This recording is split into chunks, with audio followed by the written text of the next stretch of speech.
हाँ जी, नमस्कार। जय हिंद, जय भारत। स्वागत है आपका, अभिनंदन है आपकी प्यारी सी छोटी सी यूट्यूब फैमिली के अंदर दोस्तों।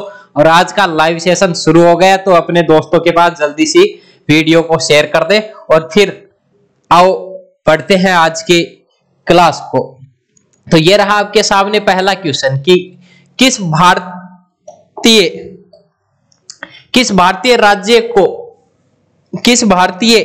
राज्य को चाय का उत्पादक राज्य नहीं माना जाता। कि भारत के किस राज्य को चाय का उत्पादक राज्य नहीं माना जाता? किस भारतीय राज्य के अंदर चाय नहीं होती है? असम में, केरल में, पश्चिमी बंगाल में, छत्तीसगढ़ में। तो क्वेश्चन आपके सामने है, ऑप्शन आपके सामने है। जल्दी सी प्यारे बच्चों क्या कर दो, आंसर बता दो कि इसका राइट आंसर क्या होगा। जल्दी सी इसका क्या कर दो, आप राइट आंसर बता दो कि इसका सही आंसर क्या होगा। कौन से भारतीय राज्य में चाय का उत्पादक नहीं है? तो याद रखना दोस्तों, असम बिल्कुल है, केरल बिल्कुल, पश्चिमी बंगाल आपका सही रहेगा, पश्चिमी बंगाल में भी होगा। और याद रखना जो आपका उत्पादक राज्य नहीं है वो आपका कौन सा होगा? छत्तीसगढ़ होगा। तो छत्तीसगढ़ जिसने बताया उसका बिल्कुल क्या हो जाएगा? सही हो जाएगा और उसको मिल जाएंगे 2 नंबर। क्या उसको मिल जाएंगे 2 नंबर। बात करें असम की, तो असम याद रखना सर्वाधिक चाय का क्या करता है? उत्पादन। सर्वाधिक उत्पादन चाय का कौन करता है? तो कौन करता है? असम करता है। पश्चिमी बंगाल का याद रखना दार्जिलिंग क्षेत्र है और ये दार्जिलिंग विश्व प्रसिद्ध है, विश्व प्रसिद्ध है। तो याद रखना दार्जिलिंग कहां पर है? तो कहां पर है? पश्चिमी बंगाल में। और दार्जिलिंग विश्व प्रसिद्ध किसके लिए है? चाय के लिए। तो दार्जिलिंग की जो चाय है उसकी खुशबू, उसका स्वाद, हाय क्या स्वाद है, पूरे विश्व के अंदर प्रसिद्ध है। वो समझ पा रहे हो ना? पूरा विश्व में, पूरा वर्ल्ड में फेमस है वो दार्जिलिंग की चाय। फिर चाय से और क्वेश्चन हम देखते हैं कि विश्व में सर्वाधिक चाय का उत्पादन कौन करता है? सर्वाधिक चाय का उत्पादन कौन करता है? तो विश्व में सर्वाधिक चाय का उत्पादन करता है चीन। कौन करता है? चीन। फिर याद रखना सबसे बड़ा उपभोक्ता कौन है? उपभोक्ता चाय का सबसे बड़ा कौन है? तो वो कौन है? भारत। कौन है? भारत। उसके बाद याद रखना चाय का सबसे बड़ा निर्यातक कौन है? तो निर्यातक कौन है? श्रीलंका है। कौन सा देश है? श्रीलंका है। और चाय का सबसे बड़ा आयातक देश कौन सा है? तो वो आपका कौन सा है? ब्रिटेन। कौन सा है? ब्रिटेन। और भारत के किस राज्य में सर्वाधिक चाय का उत्पादन होता है? तो भारत में सर्वाधिक चाय का उत्पादन कहां पर होता है? सर्वाधिक याद रखना असम में और पश्चिमी बंगाल के अंदर दार्जिलिंग के जो चाय है वो विश्व प्रसिद्ध है। और याद रखना समोच्चे कृषि यानी पहाड़ी जो ढलान होंगे उनके विपरीत जो कृषि की जाएगी वो चाय की खेती के लिए क्या होती है? प्रसिद्ध है। और चाय की खेती है वो याद रखना पहाड़ी ढलान होते हैं उनके विपरीत दिशा के अंदर की जाती है। तो यह आपका पहला क्वेश्चन हो गया। रह जाएगा कि असम, केरल, पश्चिमी बंगाल और छत्तीसगढ़ में कहां पर क्या नहीं होती? चाय नहीं होती। तो आपका राइट आंसर छत्तीसगढ़ में नहीं होती। सबसे ज्यादा पूछ ले तो सर कर देंगे असम, वेरी इजी। दार्जिलिंग कहां पर है? सर पश्चिमी बंगाल के अंदर है। क्या प्रसिद्ध है? सर यहाँ की चाय विश्व प्रसिद्ध है। Very good. चले अगले क्वेश्चन की ओर आओ। अरे आज ओके होगो।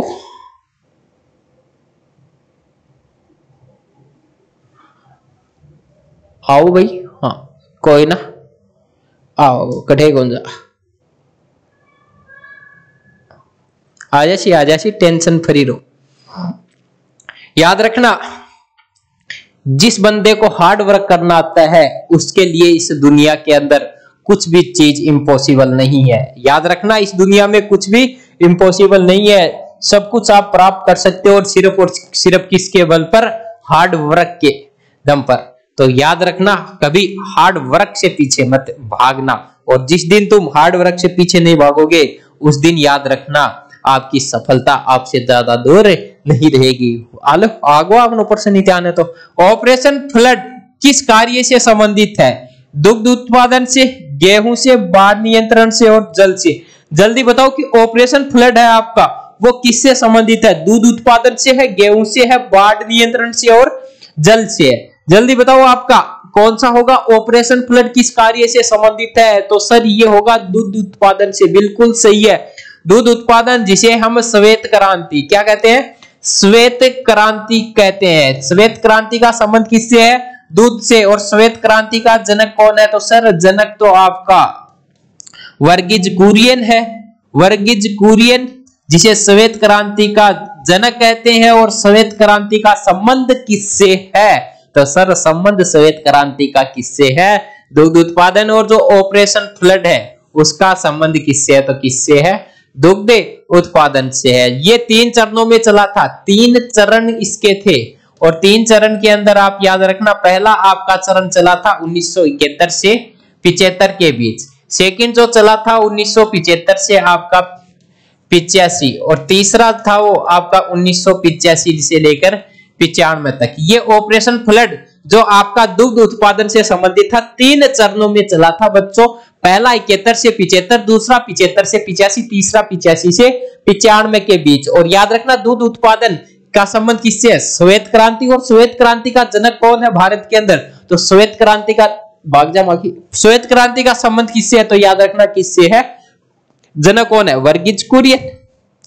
आओ, ये रहा अगला क्वेश्चन। नागार्जुन सागर बांध भारत की किस नदी पर है? नागार्जुन सागर बांध भारत की किस नदी पर है दोस्तों? कौन सा? नागार्जुन सागर बांध भारत की किस नदी के ऊपर है? गंगा, जिसे हम भागीरथी कहते हैं। भागीरथी हमारी राष्ट्रीय नदी।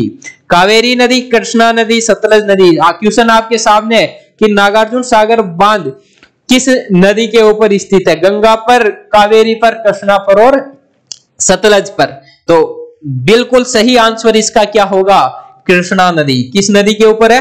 कृष्णा नदी के ऊपर है नागार्जुन सागर बांध। कहां पर है यो भी बता दो, जल्दी सी करो। नागार्जुन सागर बांध किस राज्य में है? तो आंध्र प्रदेश के अंदर आपका कौन सा है? नागार्जुन सागर बांध। कृष्णा नदी पर याद रखना आलमती बांध है आपका।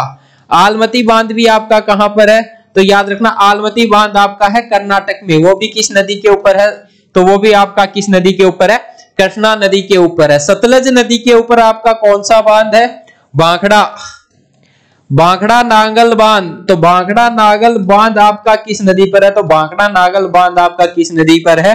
तो याद रखना सतलज नदी पर। याद रखना भाखड़ा नागल है ये भारत की सबसे बड़ी बहुउद्देश्य परियोजना। बहुउद्देश्य परियोजना कौन सी है? तो भारत की सबसे बड़ी बहुउद्देश्य परियोजना कौन सी है आपकी? तो वो आपकी भाखड़ा नागल बांध परियोजना है। किस नदी पर है? सतलज नदी पर है। और याद रखना भारत का सबसे ऊंचा गुरुत्वीय बांध है ये। सबसे ऊंचा आपका क्या है? गुरुत्वीय बांध। तो गुरुत्वीय बांध सबसे ऊंचा कौन सा है? तो भारत का सबसे ऊंचा गुरुत्वीय बांध कौन सा है? तो कौन सा है? भाखड़ा नागल बांध। कावेरी नदी पर आपका मेट्यूर बांध है। कौन सा? मेट्यूर बांध आपका किस नदी पर है? कावेरी नदी पर। तो ये भी बता दो जल्दी सी कहां पर है? तो ये आपका कहां पर होगा? तमिलनाडु में होगा। कहां पर होगा? तमिलनाडु में होगा। गंगा की बात करें तो गंगा के ऊपर एक तो बांध आपका है टिहरी बांध। कौन सा? टिहरी बांध। और एक आपका है फरक्का बांध। कौन सा? फरक्का बांध आपका। याद रखना जो आपका टिहरी बांध है ये आपका है उत्तराखंड के अंदर। कहां पर? उत्तराखंड के अंदर है। और फरक्का बांध आपका कहां पर है? वेस्ट बंगाल, पश्चिमी बंगाल के अंदर है। और जो आपका फरक्का बांध है ये भारत और बांग्लादेश के बीच विवादित है। भारत और बांग्लादेश के बीच विवादित बांध कौन सा है? तो बीच में विवादित बांध आपका कौन सा है? तो वो फरक्का बांध है जो भारत के पश्चिमी बंगाल राज्य के अंदर स्थित है। तो बांध से कोई भी क्वेश्चन आ जाए गलत नहीं होना चाहिए। नागार्जुन सागर बांध आंध्र प्रदेश में किस नदी पर? कृष्णा पर। और आलमती बांध कर्नाटक में कृष्णा नदी के ऊपर। मेट्यूर बांध कावेरी नदी पर तमिलनाडु में बना हुआ है। सतलज नदी के ऊपर कौन सा है? तो भाखड़ा नागल बांध। और भाखड़ा नागल बांध कहां पर है?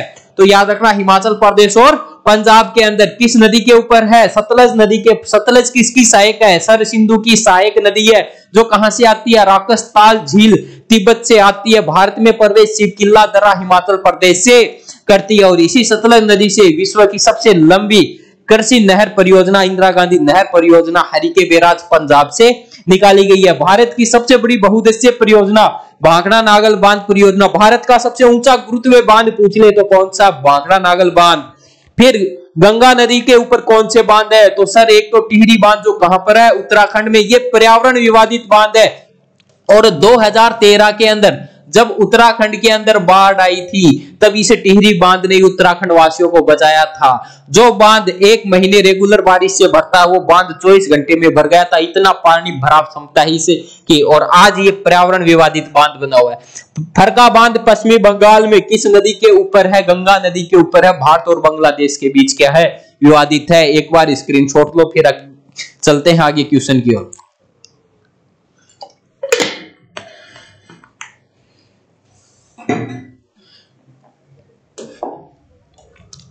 यह रहा अगला क्वेश्चन। भारत की जनसंख्या में ऋणात्मक वृद्धि दर किस जनसंख्या में ऋणात्मक वृद्धि दर किस दशक में दर्ज की गई? 1921 से 31, 1911 से 21, 1941 से 52, 1913 से 41। तो ऋणात्मक जो वृद्धि दर है वो ऋणात्मक वृद्धि दर कब दर्ज की गई? तो याद रखना जल्दी से, इसके ऑप्शन आपके सामने है। 21 से 31 होगा क्या? 11 से 21 होगा क्या? 1941 से 52 होगा क्या? 1913 से 1931 से करो भाई, 1931 से 41, 41 से 51। बताओ जल्दी बताओ क्या होगा आपका? क्या होगा राइट आंसर? जिसने भी बै बताया उसका बिल्कुल क्या हो जाएगा? सही हो जाएगा। बै बताया उसका बिल्कुल सही हो जाएगा। याद रखना भारत के अंदर पहली जनगणना कब हुई थी? तो भारत में पहली जनगणना आपकी कब हुई थी? तो वो हुई थी 1872 के अंदर। किसने करवाई थी? लॉर्ड मेयो ने करवाई थी। लॉर्ड मेयो के द्वारा करवाई गई थी। उसके बाद याद रखना पहली व्यवस्थित कब हुई थी? तो पहली व्यवस्थित तो सर 1881 के अंदर हुई थी। किसने करवाई थी? सर लॉर्ड रिपन के द्वारा करवाई गई थी। फिर ये बता दो भारत की जनसंख्या कैसी है? तो सर दशकीय जनगणना है। दशकीय जनगणना है भारत की। याद रखना 10 वर्ष बाद होती है। और दशकीय जनगणना पहली बार किसने करवाई थी? तो पहली बार सर करवाई थी यूएसए ने। किसने करवाई थी? यूएसए के द्वारा करवाई गई थी। याद रखना 2011 की जो जनगणना है उसके अनुसार भारत की जनसंख्या विश्व की जनसंख्या का कितना है? 17.5% है। और याद रखना भारत की जनसंख्या में अब तक एक बार ऋणात्मक वृद्धि दर आई है, वो 1911 से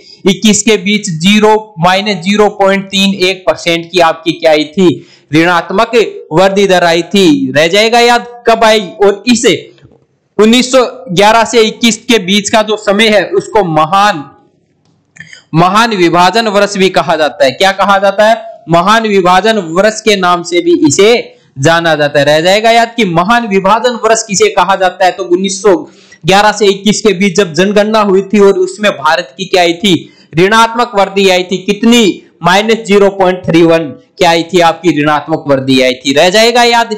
एक बार स्क्रीनशॉट लो, चलते हैं फिर अगले क्वेश्चन की ओर। स्क्रीनशॉट लो भाई, चलते हैं फिर अगले क्वेश्चन की ओर। चलें अगले क्वेश्चन की ओर।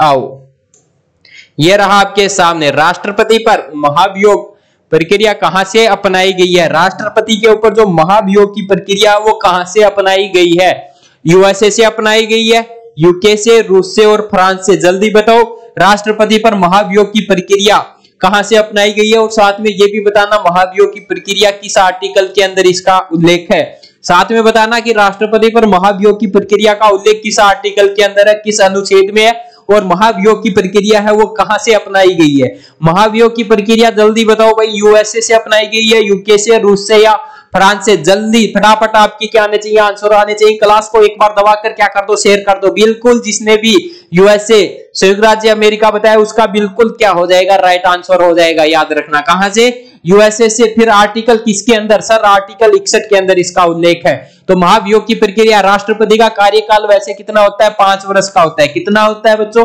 5 वर्ष का होता है। लेकिन इसको समय से पहले हटाएंगे तो किस प्रक्रिया के तहत हटाएंगे? महाभियोग की प्रक्रिया। कहां से ली गई है? यूएसए से ली गई है। किस आर्टिकल में इसका उल्लेख है? तो सर 61 के अंदर इसका उल्लेख है। Very good. चलो अगले क्वेश्चन की ओर बढ़ते हैं। या भारत में कितनी बार वित्तीय आपात की घोषणा राष्ट्रपति कर चुका है? तो याद रखना, आपातकाल कौन लगाता है? राष्ट्रपति। कितने प्रकार का होता है? तीन प्रकार का होता है। अनुच्छेद 352, अनुच्छेद 356 और अनुच्छेद 360। जो 360 है आपका आर्टिकल, उसमें आपका क्या है? आर्टिकल 360 क्या करता है? वित्तीय आपात की उल्लेख किया गया वहां पर। तो वित्तीय आपात अब तक भारत में कितनी बार लग चुका है? 2 बार, 3 बार, 1 बार, कभी नहीं। जल्दी बताओ, वित्तीय आपात भारत में अब तक कितनी बार लग चुका है? तो वित्तीय आपात भारत में जल्दी बताओ कब लगा और कितनी बार लग चुका है? जल्दी बताओ, 1 बार, 2 बार, 3 बार, कभी नहीं। तो जो भी बंदा बताया, जो भी बता रहा है कभी नहीं, उसका बिल्कुल क्या हो जाएगा? राइट हो जाएगा। याद रखना, भारत में अब तक एक भी बार आपका क्या नहीं लगा है? तो एक भी बार आपका क्या नहीं लगा है? वित्तीय आपात नहीं लगा है। अब तक एक भी बार आपका क्या नहीं लगा है? वित्तीय आपात नहीं लगा है। रह जाएगा याद। चले अगले क्वेश्चन की ओर। फिर ये रहा अगला क्वेश्चन, भारत में संसद की वित्तीय समितियां निम्नलिखित में से कौन सी हैं? बताओ भाई, बजट वगैरह जो खर्चे वगैरह निर्धारित करने वाली जो समितियां वो कौन कौन सी रहेंगी संसद की? लोक लेखा समिति, प्राक्कलन समिति, लोक उपकरण समिति या सभी? तो भारत में संसद की वित्तीय समितियां निम्नलिखित में से कौन सी है? कौन सी है? आपके सामने है लोक लेखा समिति, प्राक्कलन समिति, लोक उपकरण समिति या सभी? जल्दी सभी के आंसर आने चाहिए। सभी आंसर दबाकर आंसर, बिल्कुल राइट आंसर। बताओ इसका क्या होगा? प्यारे बच्चों जल्दी जल्दी आंसर दो, तैयारी। 7वें क्वेश्चन देखते ही आपके आंसर आने चाहिए। इसका राइट आंसर क्या होगा सर? द होगा इसका सभी। वेरी गुड, शाबाश। एक बार क्लास को क्या कर दो, शेयर कर दो और क्वेश्चन को क्या करो, नोट करो कि भारत में संसद की वित्तीय समितियां निम्नलिखित में से कौन कौन सी है? तो प्राक्कलन समिति भी होगी आपकी, लोक लेखा समिति और लोक उपकरण समिति भी आपकी कौन सी होगी? तो संसद की वित्तीय समिति में शामिल है। फिर अगले क्वेश्चन की बात करते हैं। वह शब्द चुने जो समूह से संबंधित ना हो। वह शब्द चुने जो समूह से संबंधित नहीं हो। तो जल्दी बताओ, समूह से संबंधित कौन सा नहीं है? ओडिसी आपके सामने है, हिप हॉप है, ओडिसी, कथकली, भरतनाट्यम। याद रखना, ये 3 अपने क्या है? शास्त्रीय नृत्य हैं। ये 3 आपके क्या है? शास्त्रीय नृत्य हैं। और ये आपका कोई इंग्लिश होगा, इंग्लिश वाला होगा, हिप हॉप हाप पे, ये अपने वाला नहीं है। ओडिसी, कथकली, भरतनाट्यम ये आपके क्या? शास्त्रीय नृत्य। कितने हैं अपने शास्त्रीय नृत्य? 8 हैं। 8 में से ओडिसी कहां पर किया जाएगा? ओडिशा में। ओडिसी कहां पर? ओडिशा में। कथकली आपका कहां पर होगा? तो कहां पर होगा सर? केरल में होगा। शाबाश। भरतनाट्यम कहां पर होगा सर? तमिलनाडु के अंदर होगा। क्या बात करते हो, वेरी गुड। कहां पर होगा भरतनाट्यम? तमिलनाडु में होगा। बाकी शास्त्रीय नृत्य का तो पता है क्या आपको, कौन सा कहां पर होगा? तो चलो मैं ही बता देता हूं आपको। सत्रिया नृत्य नोट करो, कहां पर होगा आपका? सर असम के अंदर होगा। Very good. नंबर दूसरा करो, कुचिपुड़ी। कुचिपुड़ी आपका कहां पर होगा? सर ये तो आंध्र प्रदेश में होगा। नोट कर लो। तो बता क्या रहे हो, जल्दी करो, नोट करो। आंध्र प्रदेश के अंदर होगा। सर कथक, कथक कहां पर है? तो कथक सर ये आपका होगा उत्तर भारत के अंदर। कहां पर? उत्तर भारत के अंदर होगा सर। फिर याद रखना सर, मोहिनीअट्टम तो भूल गए, भूला नहीं हूं बच्चों। मोहिनीअट्टम लो अपना अट्टम, ये रहा केरल का, केरल के अंदर। सर एक और बच गया, कौन सा? मणिपुरी, ये लो मणिपुरी। और सर यही तो 8 हैं। मणिपुरी कहाँ का? मणिपुर। और सर यही 8 हैं जो आपने बताए दिए। ये आपके 8 शास्त्रीय नृत्य है भारत में। लगभग क्वेश्चन यहाँ पर आता है, या तो मिलान आ जाता है या निम्न में से जोड़ा गलत आ जाता है। एक बार इनको क्या करो, नोट करो। और याद रखना, हिप हॉप ये आपका अलग ही डांस वगैरह अलग ही होता है। ये आजकल चल गए शास्त्रीय नृत्य के अंदर, इसको शामिल नहीं किया गया। तो बेमेल आपका कौन सा है? तो बेमेल आपका कौन सा हो जाएगा? याद रख लेना, कौन सा हो जाएगा आपका? हिप हॉप हो जाएगा। कर दिया नोट? चले आओ, ये रहा आपके सामने अगला क्वेश्चन। निम्नलिखित प्रश्न में से कौन सी उत्तर आकृति प्रश्न आकृति को पूरा करेगी? तो प्रश्न आकृति आपके सामने आकृति दे रखी है, उस आकृति को पूरा कौन सी करेगी? तो पूरा कौन सी कर रही है बताओ भाई? कुछ नहीं कर रहा है, बस थोड़ा सा उल्टा कर रखा है। इसका जस्ट उल्टा कर रखा है, इसको उठाकर उधर रख दो। तो कौन सा करेगी? इसका उल्टा क्या होगा? इसका उल्टा आपका क्या होगा? तो यहां पर आपका क्या बन जाएगा? ये बन जाएगा। फिर आपका याद रखना, ये बन जाएगा। तो ये कहां पर बन रहा है? कौन से में बन रहा है? ये इधर वाला, ये आपका ये रहा ब। जिसने भी ब बताया है उसका सही हो जाएगा। इस प्रकार की आकृति कहां पर बन रही है? तो ये आकृति बनेगी आपकी, किस प्रकार की आकृति बनेगी? इसके अंदर ये आकृति बनेगी आपकी, ये आकृति बन रही है। और ये आकृति कौन से में बन रही है? बी के अंदर बन रही है। बी आंसर जिसने बताया उसका बिल्कुल सही हो जाएगा, बिल्कुल सही। हाँ जी, बिल्कुल बिल्कुल गुरुजी बता रहे हैं कि लड़का हर दर्द बर्दाश्त कर सकता है, लेकिन रात को 2 बजे मौसी से बात कर रही लड़की की बात सुनकर उसकी रूह कांप जाती है। कोई ना मौसी कर ली 2-2.5 बजे।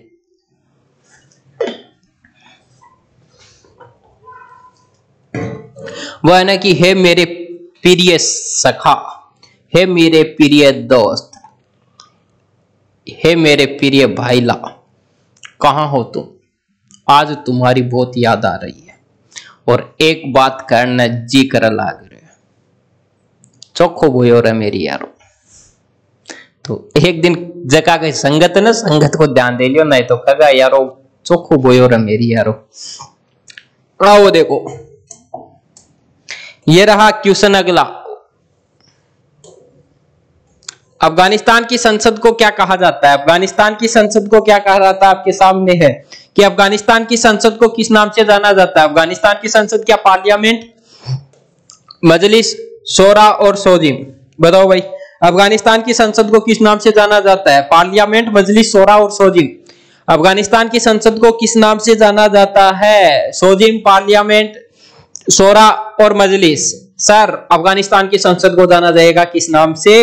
शोरा नाम से। बिल्कुल सही। अफगानिस्तान की कैपिटल काफी बार पूछ लेते हैं, अफगानिस्तान की कैपिटल कौन सी है? तो काबुल। राजधानी कौन सी होगी इसकी? सर काबुल होगी। Very good. कौन सी होगी? तो काबुल इसकी क्या होगी? राजधानी होगी। पार्लियामेंट याद रखना, ऑस्ट्रेलिया की संसद आ जाए, कनाडा की आ जाए, कनाडा की संसद आ जाए, ब्रिटेन की संसद आ जाए, कौन सी होगी आपकी? कौन सी होगी? पार्लियामेंट। मजलिस आपकी किसकी होगी? मजलिस सर होगी ईरान की। कौन किसकी होगी? ईरान की। कौन सी है? तो आपकी कौन सी होगी? मजलिस होगी आपकी। कौन सी होगी? मजलिस होगी। चले आगे। रह जाएगा याद कि अफगानिस्तान की संसद को क्या कहा जाता है? तो अफगानिस्तान की संसद को क्या कहा जाता है? याद रख लेना, क्या कहा जाता है? शोरा कहा जाता है। आओ चलो चलते हैं यहां पर। राष्ट्रीय परमाणु ऊर्जा एजेंसी का मुख्यालय कहां पर स्थित है? राष्ट्रीय परमाणु ऊर्जा एजेंसी का मुख्यालय हेडक्वार्टर कहां पर स्थित है? वियना। वियना आपका ऑस्ट्रिया। ये आपका कौन सा है? Austria. Vienna, Vienna Austria. Sydney Australia. Geneva Switzerland, Switzerland. Washington USA. बताओ भाई जल्दी से कि आपका अंतरराष्ट्रीय परमाणु ऊर्जा एजेंसी का हेडक्वार्टर कहां पर है? जल्दी से कमेंट मारो, जल्दी जल्दी जल्दी जल्दी क्या करो, कमेंट करो भाई कौन सा होगा। तो कौन सा होगा इसमें? वियना ऑस्ट्रिया हो जाएगा। वियना ऑस्ट्रेलिया हो जाएगा। आपका याद रखना, स्विट्जरलैंड के अंदर आपका WHO वर्ल्ड हेल्थ ऑर्गेनाइजेशन, आपका ILO International Labour Organization, WTO World Trade Organization का हेडक्वार्टर आपका कहां पर है? वो तो कहां पर है? जिनेवा के अंदर। आपका वर्ल्ड बैंक का हेडक्वार्टर कहां पर है? वर्ल्ड बैंक आपका कहां पर है? तो वर्ल्ड बैंक आपका कहां पर है? Washington DC।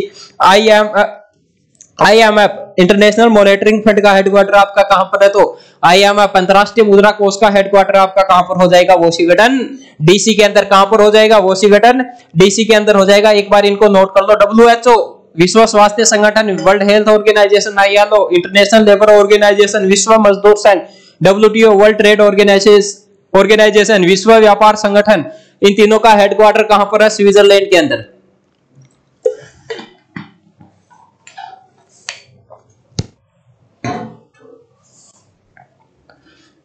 चले आगे। आओ तो ये रहा आपके सामने 12 नंबर। राष्ट्रीय पुलिस अकादमी कहां पर स्थित है? राष्ट्रीय पुलिस अकादमी आपकी कहां पर स्थित है? आपके सामने है हैदराबाद, बेंगलुरु, देहरादून और आबू रोड। देहरादून, बेंगलुरु, हैदराबाद, आबू रोड। जल्दी बताओ राष्ट्रीय पुलिस अकादमी कहां पर स्थित है? राष्ट्रीय पुलिस अकादमी जिसे सरदार पटेल अकादमी के नाम से भी जाना जाता है। नेशनल पुलिस अकादमी। राष्ट्रीय पुलिस अकादमी कहां पर है? देहरादून, बेंगलुरु, हैदराबाद, आबू रोड। बताओ, जिसने भी हैदराबाद बताया उसका बिल्कुल राइट हो जाएगा, और जो भी गलत बता रहा है वो क्या कर लो, इसको नोट कर लो। दो बिन नोट कर लो। जो भी गलत बता रहा है, राष्ट्रीय पुलिस अकादमी आपकी कहां पर स्थित होगी? हैदराबाद के अंदर। कहां पर हो जाएगी? हैदराबाद के अंदर होगी, ये याद रखना। राष्ट्रीय पुलिस अकादमी आ जाएगा, या राष्ट्रीय पुलिस अकादमी नहीं है तो सरदार पटेल अकादमी आएगा। तो अब भी आपको क्या करना है? कहां पर स्थित है? हैदराबाद के अंदर स्थित है। कहां पर स्थित है? तो हैदराबाद के अंदर स्थित है। वन लाइनर क्वेश्चन है, इसको क्या कर लो? नोट कर लो और क्लास को दबाकर क्या कर दो? शेयर कर दो। नेशनल स्कूल ऑफ ड्रामा निम्नलिखित में से कहां किस शहर के अंदर है? नेशनल स्कूल ऑफ ड्रामा कहां पर है? मुंबई में, नई दिल्ली, भोपाल, कोलकाता। जल्दी बताओ भाई, आपकी नेशनल स्कूल ऑफ ड्रामा कहां पर स्थित है? नेशनल स्कूल ऑफ ड्रामा आपकी कहां पर स्थित है? मुंबई में, दिल्ली के अंदर, भोपाल में और कलकत्ता में। जल्दी आंसर दो भाई, कहां पर स्थित होगी? तो सर दिल्ली के अंदर। वेरी गुड, साथ में लिख लेना 1959 के अंदर इसकी क्या हुई थी? स्थापना हुई थी। नेशनल स्कूल ऑफ ड्रामा कहां पर स्थित है? तो कहां पर स्थित है? नई दिल्ली के अंदर। स्थापना कब हुई थी? तो इसकी कब होती है? 1959 के अंदर इसकी क्या होती है? स्थापना होती है। एक बार इसको क्या कर लो? स्क्रीनशॉट लो, या एक बार क्या कर लो? इसको नोट कर लो। फिर चलते हैं अगले क्वेश्चन की ओर। यह रहा आपके सामने अगला क्वेश्चन कि राजीव गांधी अंतरराष्ट्रीय विमानपत्तन कहां पर है? अंतरराष्ट्रीय विमानपत्तन का नाम देखकर कभी घबरा मत जाना, ये कर रहा है अंतरराष्ट्रीय हवाई अड्डा। अंतरराष्ट्रीय हवाई अड्डा कहां पर है? हवाई अड्डा आपका कहां पर है? तो अंतरराष्ट्रीय हवाई अड्डा कौन सा आपका? राजीव गांधी। भारत के सबसे युवा पीएम कौन थे? राजीव गांधी।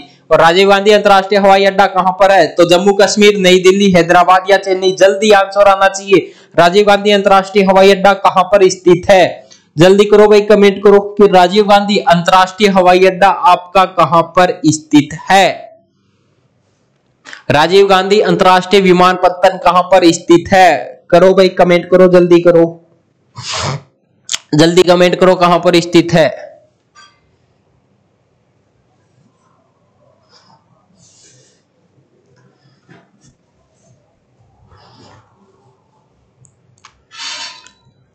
एक टाबर हो, वो टाबर खा गुरुजी सारा डोरा पहन की देख लिया, लेकिन सुकून है ना, वो सुकून तो 2 पैग लगाया बाद में मिला।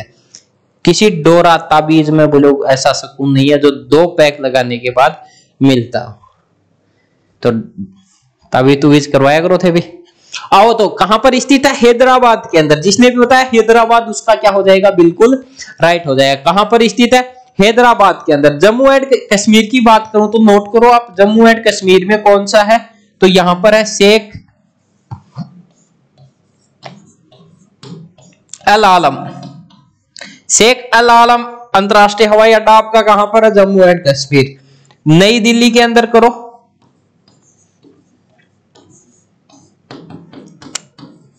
इंदिरा गांधी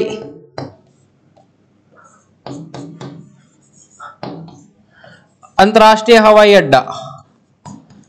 नोट कर लिया? इंदिरा गांधी अंतरराष्ट्रीय हवाई अड्डा कहां पर? दिल्ली। चेन्नई की बात करें तो चेन्नई में आप 2 को याद रखना चेन्नई के अंदर। एक तो याद रखना अन्ना अंतरराष्ट्रीय हवाई अड्डा, एक आप याद रखना मीनाबक्कम और अन्ना अंतरराष्ट्रीय हवाई अड्डा आपके कहां पर है? चेन्नई के अंदर। कहां पर है आपके?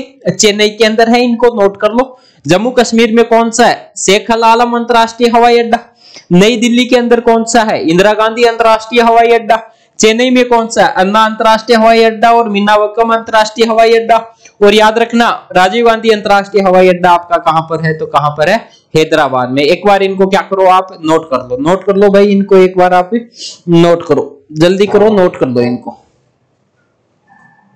नोट करो भाई, हर जगह नोट कर लियो भाई। एक बार क्लास में शेयर कर दो। नोट कर लिया वो क्या करो, एक बार क्लास को शेयर मारो।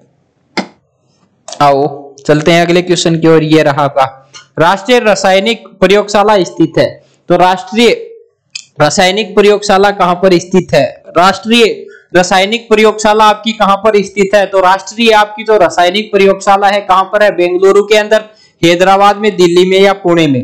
जल्दी बताओ भाई, राष्ट्रीय रासायनिक प्रयोगशाला आपकी कहां पर स्थित है? बेंगलोर, हैदराबाद, दिल्ली और पुणे। जल्दी बताओ भाई कहां पर स्थित है?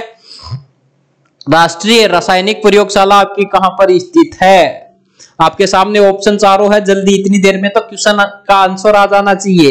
क्या कर रहे हो आप? इतनी देर में तो क्वेश्चन का आंसर आ जाना चाहिए। चलो जिसने भी पुणे बताया उसका बहुत अच्छा, और जिसने नहीं बताया गलत बताया वो नोट कर ले कि राष्ट्रीय आपकी रासायनिक प्रयोगशाला किस शहर में स्थित है, तो किस शहर के अंदर स्थित है, आपकी पुणे के अंदर। कहां पर स्थित है? पुणे के अंदर स्थित है। कहां पर स्थित होगी? पुणे के अंदर स्थित होगी। यह रहा अगला क्वेश्चन। एम्नेस्टी इंटरनेशनल क्या है? एम्नेस्टी इंटरनेशनल क्या? तो ये एक संगठन है दोस्तों। क्या है? संगठन है, याद रखना, मैं बता देता हूं आपको। ये क्या है? एक संगठन है जो किसके लिए काम करता है बताओ आप? पशु अधिकार संरक्षण के लिए, मानवाधिकार के लिए, पर्यावरण संरक्षण के लिए, या शांति के लिए? किसके लिए काम करता है बताओ भाई? एम्नेस्टी इंटरनेशनल क्या है? किसके लिए काम करता है? पशु अधिकार संरक्षण के लिए करता है क्या? मानवाधिकार के लिए करता है? पर्यावरण संरक्षण के लिए, या शांति आंदोलन के लिए? तो याद रखना प्यारे बच्चों, इसका जो सही आंसर है वो आपका क्या होगा? मानवाधिकार संरक्षण है। और याद रखना जो एम्नेस्टी जो इंटरनेशनल है आपका, इसको 1977 के अंदर उत्कृष्ट काम के लिए क्या दिया गया था? नोबेल पुरस्कार दिया गया था। क्या दिया गया था? नोबेल पुरस्कार दिया गया था। कब दिया गया था? तो 1977 के अंदर दिया गया था। एक क्वेश्चन आपका आता है कि मानवाधिकार दिवस कब मनाया जाता है? मानवाधिकार दिवस आपका याद रखना कब मनाया जाता है? प्रतिवर्ष 10 दिसंबर को मनाया जाएगा। ये दोनों चीज याद कर लो कि एम्नेस्टी है आपका, वो याद रखना। एम्नेस्टी इंटरनेशनल क्या है? तो एम्नेस्टी इंटरनेशनल आपका मानवाधिकार संरक्षण से संबंधित आपका क्या है? संस्था है, याद रखना। और 1977 के अंदर इसे क्या दिया? विश्व का सबसे बड़ा नोबेल पुरस्कार दिया गया। करो, नोट करो इसको, फिर चलते हैं अगले क्वेश्चन की ओर बढ़ते हैं। नोट करो आप इसको, मैं इतनी देर कंठ आला कर लो।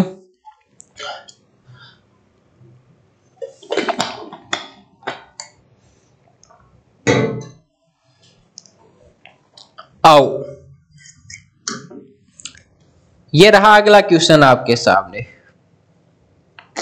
किसी कंप्यूटर का सबसे महत्वपूर्ण हिस्सा कौन सा होता है? सबसे महत्वपूर्ण हिस्सा IO unit, hard disk, CPU या मेमोरी? क्वेश्चन बहुत इजी है, थोड़ा सा दिमाग लगा कर आओ कि किसी कंप्यूटर का सबसे महत्वपूर्ण हिस्सा कौन सा होता है? आईओ यूनिट होता है, हार्ड डिस्क होता है, सीपीयू होता है, या मेमोरी होता है? जल्दी बताओ भाई, कौन सा होता है?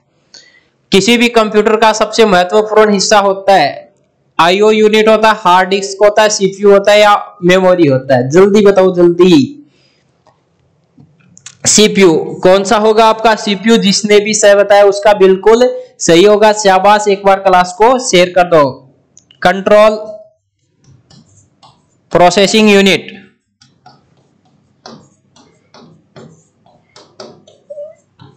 इसकी फुल फॉर्म लिख लो। काफी बार क्वेश्चन आता है कि सीपीयू की फुल फॉर्म क्या है? Control processing unit. और सीपीयू है वो कंप्यूटर का सबसे महत्वपूर्ण हिस्सा। कंप्यूटर का सबसे महत्वपूर्ण हिस्सा आपका कौन सा होगा? सीपीयू होगा, कंट्रोल प्रोसेसिंग यूनिट हो जाएगा आपका। कौन सा हो जाएगा? कंट्रोल प्रोसेसिंग यूनिट हो जाएगा। फिर चलो अगला क्वेश्चन, ये विषम शब्द का चयन करो, इनमें से अलग कौन सा है? विषम कौन सा है आपके सामने? फ्लॉपी डिस्क, रोम, डीवीडी, हार्ड डिस्क। विषम कौन सा आपके सामने है? फ्लॉपी डिस्क, रोम, डीवीडी, हार्ड डिस्क। कौन सा विषम होगा? जल्दी बताओ भाई, कौन सा विषम होगा? फ्लॉपी डिस्क होगी, रोम होगी, डीवीडी होगी, या हार्ड डिस्क होगा? कौन सा विषम है इनके अंदर? जल्दी से आप आंसर बताओ, विषम कौन सा होगा? तो विषम तो कौन सा होगा आपका? रोम होगा। कौन सा होगा? रोम होगा। रोम होगा, क्योंकि ये आपकी क्या? प्राथमिक मेमोरी है। बाकी जो आपकी बच गई ये सेकंड मेमोरी है आपकी, द्वितीय मेमोरी। ये सब आपकी क्या है? द्वितीय मेमोरी है। और आपकी जो रोम है वो आपकी क्या? प्राथमिक मेमोरी है। रोम रीड ओनली मेमोरी। एक तो रोम आता है, एक आता है रैंडम एक्सेस मेमोरी, और रोम रीड ओनली मेमोरी। ये आपकी क्या? प्राथमिक आपकी क्या मेमोरी है। बाकी आपकी फ्लॉपी डिस्क सेकंड मेमोरी, द्वितीय मेमोरी हो जाएगी, डीवीडी द्वितीय मेमोरी, हार्ड डिस्क आपकी क्या हो जाएगी? द्वितीय मेमोरी हो जाएगी। नोट कर लो इसको कि रोम की फुल फॉर्म भी देख लेना, कभी आ जाए कि रीड ओनली मेमोरी, और क्वेश्चन आ जाए कि निम्न में से प्राथमिक मेमोरी कौन सी है? फ्लॉपी डिस्क, रोम, डीवीडी, या हार्ड डिस्क। इस प्रकार का क्वेश्चन आ जाए तो याद रखना प्राथमिक मेमोरी आपकी कौन सी हो जाएगी? रोम हो जाएगी। कौन सी हो जाएगी? रोम हो जाएगी इनके अंदर। चले अगले क्वेश्चन की ओर, एक बार स्क्रीनशॉट ले लो इसका, फिर चलते हैं अगले क्वेश्चन की ओर। ये रहा अगला क्वेश्चन आपकी स्क्रीन पर। एक बाइट बनता है, एक बाइट किससे बनता है जल्दी बताओ भाई। इस प्रकार का क्वेश्चन आपके लगभग एग्जाम में आता है कि एक बाइट किससे बनता है, एक बाइट किससे बनता है जल्दी बताओ। साथ में और लिख देता हूं मैं, बताओ। 1 किलोबाइट, 1 किलोबाइट किससे बनता है, 1 किलोबाइट किससे बनता है, और 1 मेगाबाइट किससे बनता है बताओ। आओ, एक बाइट बनता है 1 बिट से, 4 बिट से, 8 बिट से या 10 बिट से। किससे बनता है भाई जल्दी बताओ, किससे बनता है। तो किससे बनेगा, 8 बिट से। एक बाइट किससे बनेगा, 8 बिट से बनेगा।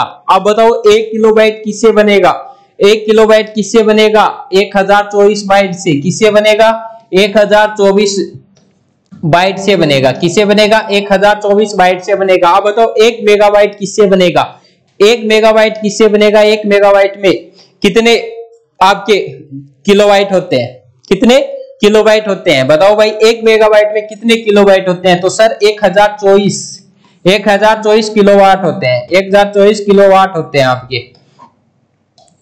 रह जाएगा, कितने होंगे, 1024 किलोबाइट होंगी आपकी। कहां कितनी होंगी, 1024 किलोबाइट होंगी आपकी किसके अंदर, 1 मेगाबाइट में। ये नोट कर लो भाई, याद रखना। ये क्वेश्चन लगभग आता है कि 1 बिट में कितना होता है, 1 बिट में कितना होता है। तो 1 बिट में आपके क्या, 1 बाइट के अंदर, सॉरी 1 बाइट के अंदर आपके क्या होते हैं, तो 1 बाइट के अंदर आपके 8 बिट होते हैं। फिर याद रखना 1 किलोबाइट में कितने होंगे, 1024 बाइट होंगे आपके। फिर 1 मेगाबाइट में कितने होंगे, तो 1024 किलोबाइट होंगे। ये तीनों आप क्या करो, नोट करो, क्योंकि अक्सर लगभग क्वेश्चन कंप्यूटर में यहां से आता है आपके एक क्वेश्चन। नोट करो, नोट करो, जल्दी करो, इन तीनों को लिखकर क्या करो, नोट करो भाई, नोट करो। कर लिया होगा, चले अगले क्वेश्चन की ओर। आओ, हार्ड प्रतियां किससे प्राप्त की जाती हैं। कंप्यूटर वो हार्ड प्रतियां हैं वो किससे देता है, स्कैनर के माध्यम से देगा क्या, स्कैनर के माध्यम से देता है। फिर आपके सामने है speaker, printer, recorder. Scanner, speaker, printer या रिकॉर्डर, जल्दी बताओ। स्कैनर तो आपका क्या होगा, इनपुट डिवाइस, स्कैनर, स्पीकर आपका, और प्रिंटर आपका, रिकॉर्डर आउटपुट। तो बताओ किससे देगा, तो किससे देता है, प्रिंटर से। किससे देता है, प्रतियां किससे प्राप्त होती है हमें, तो याद रखना किससे होती है, प्रिंटर से। किससे होती है, प्रिंटर से। स्पीकर तो क्या देता है, वॉइस देता है, स्पीकर तो वॉइस देगा। अब जो प्रतियां देगा वो कौन देगा आपकी, तो वो कौन देता है, आपका प्रिंटर देगा। कौन देगा, प्रिंटर देगा। कौन देगा, प्रिंटर देगा। याद रखना हार्ड प्रतियां किससे प्राप्त होती है, तो किससे, प्रिंटर देगा, याद रखना। आओ भाई, अब चलो यो चलो, आओ देखो रीजनिंग का क्वेश्चन है, अच्छा क्वेश्चन है। DEB, IJG, NOL और जो खालिस्तान है, फिर आपका XYV। तो कौन सा आपका इसके अंदर राइट आंसर होगा बताओ भाई। करो, रीजनिंग का क्वेश्चन है, करो। मैं पानी पी लूं।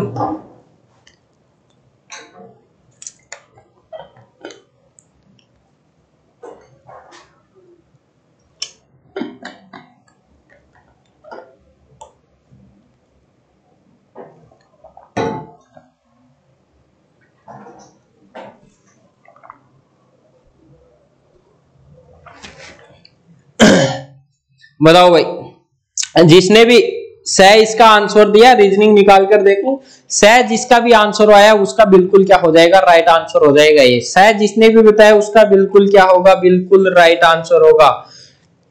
रिक्त स्थान के ऊपर आपका क्या आएगा, STQ। क्या आ जाएगा आपका, STQ आ जाएगा। चलें आगे क्वेश्चन की ओर। नॉर्मली है ये आपके, इनके ऊपर संख्या लिख लिया करो, 2 3 4 अल्फाबेट हिसाब से, अपने हिसाब से। उदय ने संजय से कहा कि तुम मेरी बहन की माँ के पति की बहन के बेटे हो, बताइए कि संजय उदय से किस प्रकार संबंधित है। क्वेश्चन पढ़ो भाई ढंग से, और आंसर बहुत पढ़ लिख कर उतार कर ढंग से फिर देना। कि उदय संजय से बोल रहा है, संजय से बोलता है, कहा कि तुम मेरी बहन की माँ के पति की बहन के बेटे हो, तो बताइए कि संजय उदय से किस प्रकार संबंधित है।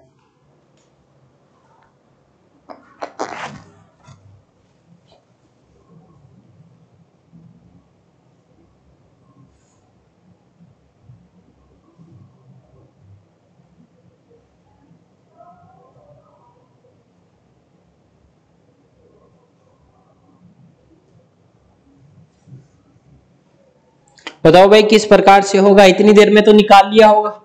जिसका भी फुफेरा भाई आया है उसका बिल्कुल ये क्या हो जाएगा, सही हो जाएगा। जिसका भी फुफेरा भाई आया है उसका बिल्कुल सही हो जाएगा, और जिसका नहीं आया है वो अपनी रीजनिंग क्या कर लो, थोड़ी स्ट्रॉन्ग कर लो। क्या होगा, फुफेरा भाई जिसका भी आंसर आया है उसका बिल्कुल क्या हो जाएगा, सही हो जाएगा। क्या लगेगा उसका, तो संजय उदय से किस प्रकार संबंधित है, तो फुफेरा भाई से। चलो अगले क्वेश्चन की ओर। दिए गए विकल्पों में असंगत को चुने। असंगत को चुने, कौन सा असंगत है, बताओ भाई कौन सा असंगत है। बेराट, रेड, बागोर और टापरा। दिए गए विकल्पों में से असंगत को चुनो। बेराट, रेड, बागोर और टापरा। बेराट, रेड, बागोर ये सब आपकी क्या है, राजस्थान के अंदर सभ्यताएं हैं। राजस्थान में ये क्या है, आपकी सभ्यताएं हैं। और टापरा घर, जनजातियां होती हैं वो अपने घरों को क्या कहती हैं, टापरा कहती हैं। अपन अभी तो कहा 12 गेड़ा रांधना, मम्मी फोन करके कह गुनिया कि अरे गद्दा कठे हंड है, टापरा सी राजा आज आणु गुने के टन टापर है। बोलती है नहीं बोलती है, तो टापरा क्या होता है, तो टापरा अपना क्या होगा, घर को क्या कहा जाता है, टापरा। क्या बात है, क्या अच्छा लिखा है कि लाखों अरमान दफनाकर ये शौक पाला है। कि लाखों अरमान दफनाकर ये शौक पाला है। कोई पूछे तो बता देना, कोई पूछे तो बता देना, बंदा फौज का दीवाना है। वाह वाह यार, क्या बात लिखी है तूने।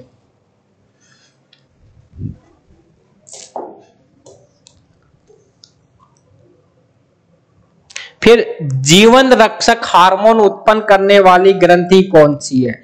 जीवन रक्षक हार्मोन उत्पन्न करने वाली ग्रंथि कौन सी है, तो जल्दी बताओ भाई आपकी कौन सी होगी। जीवन रक्षक हार्मोन उत्पन्न करने वाली ग्रंथि कौन सी होगी। एड्रिनल होगी, प्यूस होगी, थाइमस होगी या यकृत होगी। जल्दी आंसर दो जल्दी, कौन सी होगी, तो कौन सी होगी। जिसने भी ए बताया है एड्रिनल, उसका बिल्कुल सही हो जाएगा। साइंस की उसकी तैयारी बहुत क्या चल रही है, अच्छी चल रही है। जीवन रक्षक हार्मोन उत्पन्न करने वाली ग्रंथि कौन सी है, तो कौन सी है आपकी, याद रखना एड्रिनल है। कौन सी होगी आपकी, एड्रिनल होगी। चलते हैं अगले क्वेश्चन की ओर बढ़ते हैं कि त्वचा के रंग का निर्धारण करने वाली अंतःस्रावी ग्रंथि है। तो त्वचा के रंग का निर्धारण कौन सी अंतःस्रावी ग्रंथि करेगी आपकी। त्वचा का निर्धारण कौन सी आपकी अंतःस्रावी ग्रंथि करेगी। पीनियल ग्रंथि करेगी, थाइमोसिन ग्रंथि करेगी, पैराथायराइड ग्रंथि करेगी या पीयूष ग्रंथि करेगी। तो बताओ भाई आपके त्वचा का रंग कैसा, काला हो, धोलिया हो, बीच का सा हो, कै का हो, तो इसका निर्धारण कौन सी अंतःस्रावी ग्रंथि करती है। पीनियन ग्रंथि, थाइमोसिन ग्रंथि, पैराथायराइड ग्रंथि या पीयूष ग्रंथि। तो याद रखना कौन सी ग्रंथि करेगी, पीनियल ग्रंथि करेगी। त्वचा का जो रंग होगा वो कौन सी करती है, तो याद रखना पीनियल अंतःस्रावी ग्रंथि इसका क्या करती है, निर्धारण करती है। रह जाएगा याद कि त्वचा के रंग का निर्धारण कौन सी अंतःस्रावी ग्रंथि करती है, तो सर पीनियल ग्रंथि क्या करती है आपकी, त्वचा का निर्धारण करने वाली अंतःस्रावी आपकी क्या है, ग्रंथि। संसद में शामिल है, ये आओ देखो संसद के अंदर कौन कौन शामिल होता है, बताओ भाई संसद में कौन कौन शामिल आपके सामने है। लोकसभा और राज्यसभा, बिल्कुल लोकसभा भी होती है, राज्यसभा भी होती है। राष्ट्रपति, लोकसभा, राज्यसभा, बिल्कुल तीनों होते हैं। लोकसभा, विधानसभा नहीं, विधानसभा और विधान परिषद बिल्कुल नहीं।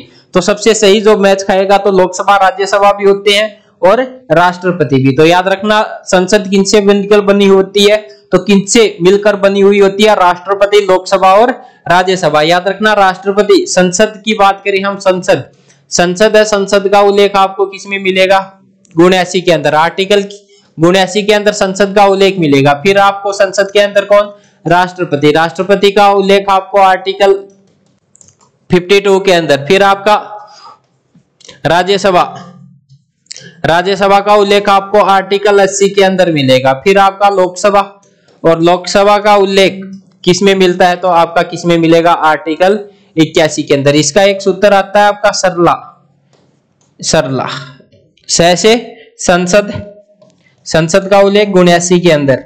राज्यसभा, राज्यसभा आर से राज्यसभा, राज्यसभा का उल्लेख आर्टिकल 80। ला से लोकसभा, और लोकसभा का उल्लेख कितने में आता है तो याद रखना 81 में। कई बार यदि अनुच्छेद पूछ ले कि कौन से का किससे संबंधित है तो याद रखना संसद का उल्लेख 79 के अंदर है आर्टिकल, राज्यसभा का उल्लेख कितने में होगा, 80 के अंदर होगा, और लोकसभा का कितने के अंदर होगा तो कितने के अंदर होगा प्यारे बच्चों, आपका 81 के अंदर होगा। याद रखना संसद के जो 3 अंग होते हैं वो कौन कौन से होते हैं तो वो कौन कौन से होते हैं, राष्ट्रपति, लोकसभा और राज्यसभा। और याद रखना लोकसभा और राज्यसभा ये संसद के क्या होते हैं, सदन। संसद के सदन कितने होते हैं तो 2 होते हैं। कौन कौन से होते हैं तो याद रखना आप लोकसभा, राज्यसभा।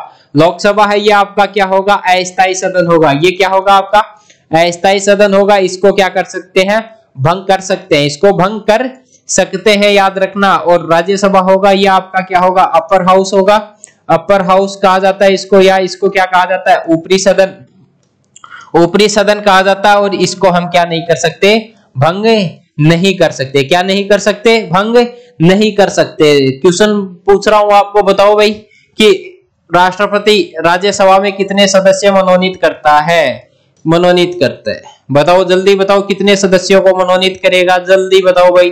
फिर क्वेश्चन दूसरा पूछ रहा हूं कि सर्वाधिक लोकसभा प्लस राज्यसभा की सीटें किस राज्य में है, कि सीटें किस राज्य में सर्वाधिक है, सर्वाधिक किस राज्य के अंदर है। दोनों के आंसर बताओ भाई जल्दी कि राष्ट्रपति राज्यसभा में कितने सदस्य मनोनीत करेगा और सर्वाधिक लोकसभा और राज्यसभा सीटों वाला राज्य कौन सा है तो 12 तो सदस्य मनोनीत करेगा। और जिसने यूपी बताया तो यूपी में सर्वाधिक लोकसभा और राज्यसभा की आपकी क्या है, सीटें हैं। रह जाएगा याद।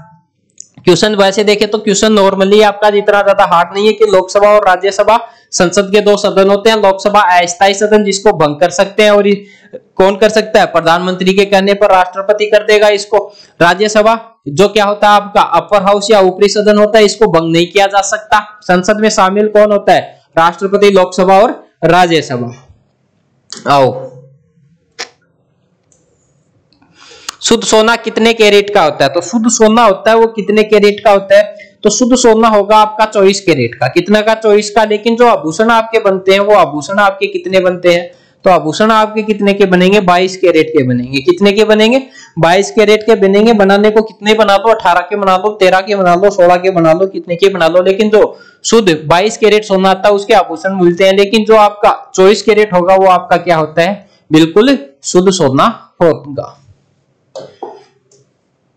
पदार्थ की प्रमुख अवस्था होती है, पदार्थ की प्रमुख अवस्था कौन सी होती है तो पदार्थ ठोस होती है, गैस होती है, तरल होती है, या उपरोक्त सभी होती है। ये क्वेश्चन आपका गलत नहीं होना चाहिए कि भाई पदार्थ की प्रमुख अवस्था कौन सी होती है। एक बार क्लास को शेयर कर दो और इन क्वेश्चनों को नोट कर लो। ये डायरेक्ट मॉडल पेपर पूरा का पूरा ओरिजिनल मॉडल पेपर डेली आपको मैं एक एक करवा रहा हूं, और इनमें से एक एक मॉडल पेपर आपके एग्जाम में 17 अप्रैल को आपको देखने के लिए मिलेगा। और वहां पर आप जो 30 से 35 क्वेश्चन आराम से कर जाओगे, वहां पर आपके 60 या 70 नंबर बिल्कुल, यदि आप रेगुलर क्लास ले रहे हो तो कहीं पर जाने वाले नहीं है, ये याद रखना। बाकी बच्चों से आप बहुत ज्यादा आगे निकले जाओगे। लेकिन होना क्या चाहिए, डेली का डेली आप जो क्वेश्चन करवा रहा हूं वो क्वेश्चन डेली की डेली आप नोटबुक के अंदर लिखो और उनको याद करो। उसके बाद टेंशन फ्री रहो, पढ़ो उनको याद। यदि आपको ये मॉडल पेपर याद है तो आपको अपनी मंजिल से कोई नहीं रोक सकता। तो पदार्थ की प्रमुख अवस्था कौन सी होगी तो याद रखना, ठोस भी होगा, गैस भी होगा, तरल भी होगा। ठोस भी होती है पदार्थ की अवस्था, गैस भी होती है, तरल भी पदार्थ की प्रमुख अवस्था होती है। अर्थात सभी क्या रहेंगी, आपकी पदार्थ की प्रमुख अवस्था रहेंगी। कभी क्वेश्चन आया ठोस गैस तरल क्या है तो पदार्थ की प्रमुख अवस्थाएं। फिर अगला क्वेश्चन ये रहा, सुब्रमण्यम चंद्रशेखर को नोबेल पुरस्कार किस वर्ष मिला था तो सुब्रमण्यम चंद्रशेखर को नोबेल पुरस्कार कब मिला था तो कई तो है, देखिए गुरुजी है मिलेडो भी एक ही नाम का, तो बिल्कुल बाबू मिलेडो है। तो एम में आपके पास है कौन सा, 1913, 1930, 1968 और 1983। यदि आप नोबेल पुरस्कारों को ढंग से पढ़ा है तो इसमें आप डायरेक्टली क्या कर जाओगे, बहुत इजीली इस क्वेश्चन को कर जाओगे। लेकिन इसके लिए क्या होना चाहिए, आपको पता होना चाहिए कि 1913 के अंदर किसको मिला था, रविंद्रनाथ टैगोर को। किसको मिला था, रविंद्रनाथ टैगोर को मिला था। और ये फर्स्ट इंडियन था जिसको ये पुरस्कार मिला था। किसमें मिला था सर, साहित्य में मिला था। Very good. साहित्य कौन सा था, गीतांजलि था। साहित्य कौन सा था इनका, गीतांजलि साहित्य के लिए मिला था, कोई नहीं। 1930 के अंदर किसको मिला था सर, सीवी रमन को। सीवी रमन को मिला था किस क्षेत्र में सर, भौतिकी के क्षेत्र में मिला था। Very good. भौतिकी के क्षेत्र में मिला था, किसके लिए सर, रमन प्रभाव के लिए, रमन प्रभाव के लिए मिला था। Very good. 1968 के अंदर सर मिला था हरगोविंद खुराना को। हरगोविंद खुराना को मिला था, नोट करते रहो भाई, खुराना को मिला था। किस क्षेत्र में मिला था सर, चिकित्सा के क्षेत्र में मिला था। चिकित्सा के क्षेत्र में मिला था, किसके लिए, तो सर इनको मिला था कृत्रिम जीन संश्लेषण, जीन संश्लेषण के लिए इन्हें क्या मिला था 1968 के अंदर नोबेल पुरस्कार। 1983 आपका बिल्कुल क्या हो जाएगा, सही हो जाएगा। और इनको भी किस क्षेत्र में मिला था, भौतिकी के क्षेत्र में मिला था। किसके क्षेत्र में मिला था, भौतिकी के क्षेत्र में मिला था। इधर आपको मैं 2-4 और बता रहा हूं, उनको आप नोट कर लो। 1979 के अंदर, सॉरी 79 के अंदर आपका किसको मिला था, मदर टेरेसा को मिला था। किस क्षेत्र में मिला था, इनको शांति में मिला था। किसमें, शांति में। 1998 के अंदर आपका मिला था अमर्त्य सेन को। किनको, अमर्त्य सेन को। और अमर्त्य सेन को किस क्षेत्र में मिला था, अर्थशास्त्र में। किसमें, अर्थशास्त्र के अंदर। फिर आपका 2009 के अंदर आपका मिला था चंद्रशेखर वेंकट रमन। और इनको किस में मिला था, तो इनको रसायन के क्षेत्र में मिला था। किस क्षेत्र में, रसायन के क्षेत्र में। 2014 के अंदर मिला था आपका कैलाश सत्यार्थी को। किसको मिला था, कैलाश सत्यार्थी को मिला था आपका। और 2019 के अंदर किसको मिला था, अभिजीत बनर्जी को। तो ये भारतीय हैं जिनको आपका क्या मिला है, नोबेल पुरस्कार मिला है। एक बार इनको क्या कर लेना, नोट कर लो सबको, एक बार स्क्रीनशॉट ले लो। फिर आप जैसे भी क्लास ऑफ होने के बाद आप क्या कर लेना, अपनी बुक के अंदर नोट कर लेना।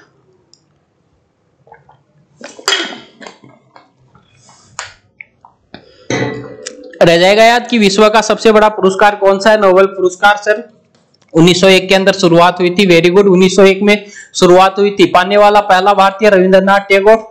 पहला वैज्ञानिक कौन था, सीवी रमन। 1930 के अंदर चिकित्सा के क्षेत्र में हरगोविंद खुराना को।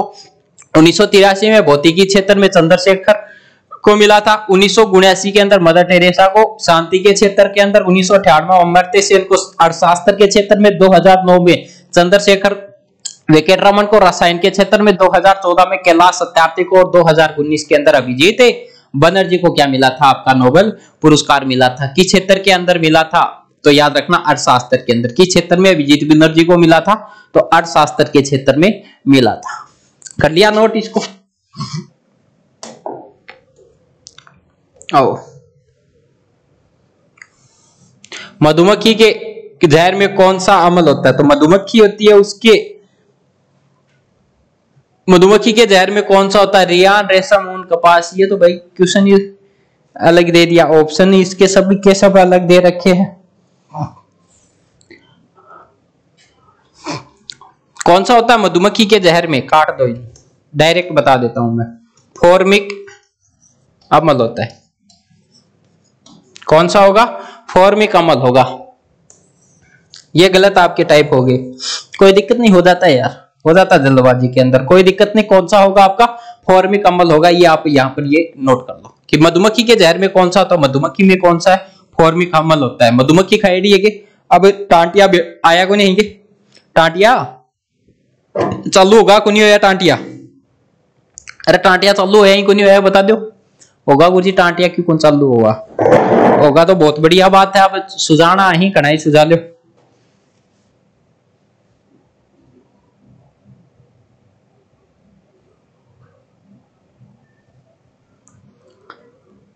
शादी क्या होती है, शादी सर तार के जैसी होती है। यदि सही जुड़ गए तो जीवन में रोशनी रोशनी, और यदि सही नहीं जुड़े तो पूरी उम्र भर झटके ही झटके। तो कौन सो ब्याह करके खुश है, कौन सो खुश को ना भाई, सब खुशी सब खुशी शादी। आओ चले, तो कौन सा होगा, 4 में कॉमन होगा। आओ ये क्वेश्चन अगर प्याज लहसुन में तीव्र गंध का कारण किस तत्व की उपस्थिति है, यानी लहसुन के अंदर खाने के बाद में आपका क्या होगा, बांस आवे, लहसुन खाया बाद में मुंडा के मैनू बांस आवला जा, गंदा वाला जा थारी, वो किसके कारण होता है, तो बताओ भाई किसके कारण होगा, किसके कारण वो आती है, सल्फर के कारण आएगी, मैग्नीशियम के कारण आएगी, हाइड्रोजन के कारण आएगी, या आयोडीन के कारण आएगी। अपने वाले तो सब खाते ही हैं यहाँ पर। तो बताओ भाई कि लहसुन और प्याज के अंदर जो गंध आती है वो किसके कारण आती है, किसके कारण आएगी, तो याद रखना किसके कारण आती है, सल्फर के कारण आती है। किसके कारण आती है, आपकी सल्फर के कारण आएगी। तो रह जाएगा याद कि प्याज और लहसुन दोनों के अंदर जो तीव्र गंध आती है वो किसके कारण आती है, तो किसके कारण आएगी, आपकी सल्फर के कारण आएगी। चलो अगले क्वेश्चन की ओर बढ़ते हैं। ये एसआई पद्धति में विद्युत विभव का मात्रक क्या है, आपके सामने है कि ओके वो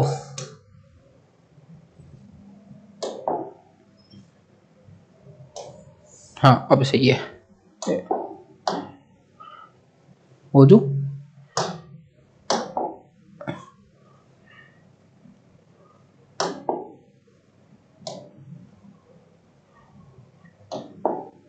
मेरे यार हो गया।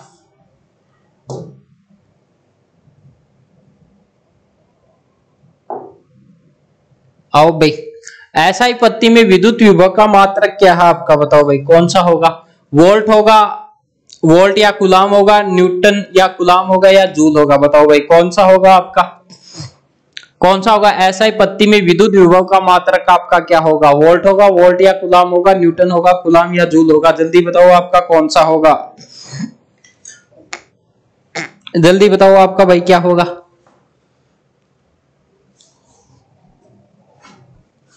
क्या होगा, वोल्ट, क्या हो जाएगा आपका वोल्ट।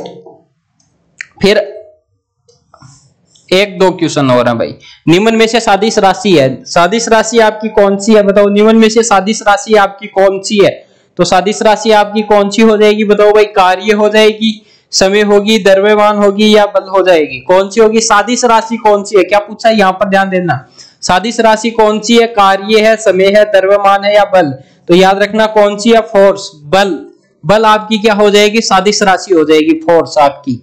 फिर भाई एक क्वेश्चन हो रहा है इसके बाद, फिर याद रखना निम्न में से वसा के प्रमुख स्रोत हैं, वसा के प्रमुख स्रोत कौन कौन से हैं, तो वसा घी खाने से मिलती है क्या, बिल्कुल मिलेगी, मछली का तेल मिलेगी, अंडा अंडाओं में मिलेगी, अर्थात सभी से। तो वसा के प्रमुख स्रोत आपके कौन से हो जाएंगे, तो सभी हो जाएंगे। वसा के प्रमुख स्रोत आपके कौन कौन से हैं, तो याद रखना घी भी होगा आपका, घी तो खाता ही होगा, चूरमा बना के रोटियां में गाल की बिना, घी के बिना तो स्वाद बैठे ही गुनिया रोटियां को, घी, मछली का तेल, अंडा, अंडा भी खाता होगा, अंडा, अंडा वेज है नॉन वेज है, बताओ भाई, अंडा वेज होता है नॉन वेज होता है, मुर्गी पहले आई अंडा पहले आया, बताओ। तो इसमें क्या हो जाएगा, सभी सही हो जाएगा। और ये रहा आपका लास्ट क्वेश्चन, अमावस्या में भोजन का पाचन का माध्यम होता है, तो अमावस्या के अंदर भोजन का जो पाचन का जो माध्यम होगा वो आपका क्या होगा, क्या होगा, अमावस्या में भोजन पाचन का माध्यम क्या होता है, उदासीन होता है, अम्लीय होता है, क्षारीय होता है, या कोई नहीं, बताओ भाई कि अमावस्या में भोजन पाचन का माध्यम क्या होता है, उदासीन, अम्लीय, क्षारीय, या कोई नहीं। ये आज का लास्ट क्वेश्चन है, और सारा आया वो बेके कर दो, क्लास ने लाइक कर दो और शेयर कर दो, साथिया के करना आपके साथिया सन बता दो, लगभग ने बेरो भी गुना की क्लास लाइव चल रहा है कि, तो सब थारी जिम्मेदारी है, या पहुंचाओ अपने आस पड़ोस के बच्चों के पास भी पहुंचाओ जो लाभ उठा सके, कर भला हो भला। बताओ भाई कौन सा होगा आपका, अमावस्या में भोजन पाचन का माध्यम क्या होता है, उदासीन, अम्लीय, क्षारीय, या कोई नहीं। तो आपका याद रखना कौन सा हो जाएगा आपका, अम्लीय, क्या हो जाएगा आपका, अम्लीय हो जाएगा, क्या हो जाएगा, अम्लीय आपका इसमें क्या हो जाएगा, राइट हो जाएगा। ये थी आज की हमारी क्लास, मिलते हैं कल एक नई क्लास के साथ। जय हिंद, जय भारत।